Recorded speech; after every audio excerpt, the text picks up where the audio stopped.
আসসালামু আলাইকুম বন্ধুরা, দেখতে পাচ্ছেন আমরা একটা ছোটখাটো অনুষ্ঠানের রান্নাবান্নার আয়োজনের জন্য পেঁয়াজ রসুন আরো অনেক কিছু কাটা বাছা করছি।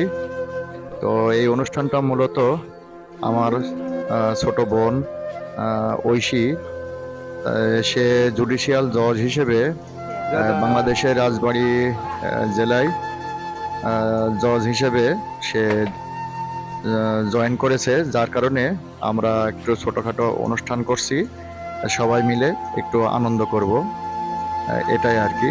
আর এই অনুষ্ঠানটা মূলত আমরা ঈদের পরের দিন করতেছি। ঈদের পরের দিন করলে একটু বেশি আনন্দ হবে, কারণ ঈদের আনন্দ তো আমরা করছি, পাশাপাশি ঈদের পরের দিন আরেকটু আনন্দ বাড়তি হলো, এজন্য আমরা ঈদের পরের দিনে অনুষ্ঠানটা করছি। তো এরকম ছোটখাটো অনুষ্ঠান আমাদের বাড়িতে প্রতি ঈদেই হয়ে থাকে।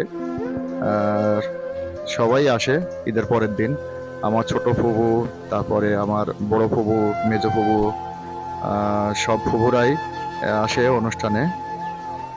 ঈদের পরের দিন বিশেষ করে সবাই যদি বাড়িতে আসে, তাহলে ফুবুদের সঙ্গে দেখা হয়, ভাই চাচারা চাচিরা সবাই একসঙ্গে আমরা ঈদ করি, সবাই আমরা একত্রে ঈদ করি। এটা বেশ মজার বিষয়, এটা আমাদের ভাগ্য বলতে পারেন। এটা আমরা কখনোই আমাদের চাচা চাচি ছাড়া বা আমাদের ফ্যামিলিকে একত্রে ছাড়া ঈদ করতে পারি না। বাইরে ঈদ করলে আমাদের খুবই খারাপ লাগে, যার কারণে ঈদে আমরা সবাই যে যেখানেই থাকি না কেন একত্র হওয়ার চেষ্টা করি। এত সুন্দর মানে একটা পরিবেশ, যেটা আপনাদেরকে বলে বোঝাতে পারবো না। আমার চাচা চাচি, আমরা চাচাতো ভাই বোন, কখনোই কেউ বলতে পারবে না যে আমরা আসলে চাচাতো ভাই বোন। আমরা সবাই চেষ্টা করি যে নিজের ভাই বোনের মতো মিলেমিশে থাকতে। দেখেন এখানে রান্না চলছে, সকালের রান্না, এটা সকালের রান্না চলছে, সকালে সবাই খাওয়া দাওয়া করবে, তো ওই জন্যে।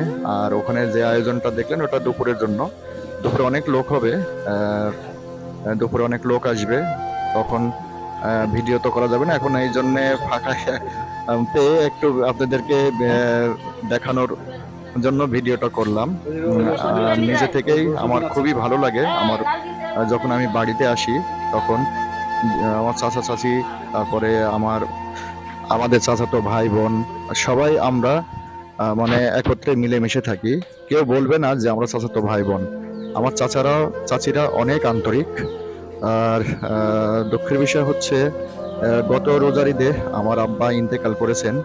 তো সবাই আমার আব্বার জন্য আব্বার জন্য দোয়া করবেন। আমার আব্বা বেঁচে থাকলে আরো বেশি ভালো লাগতো।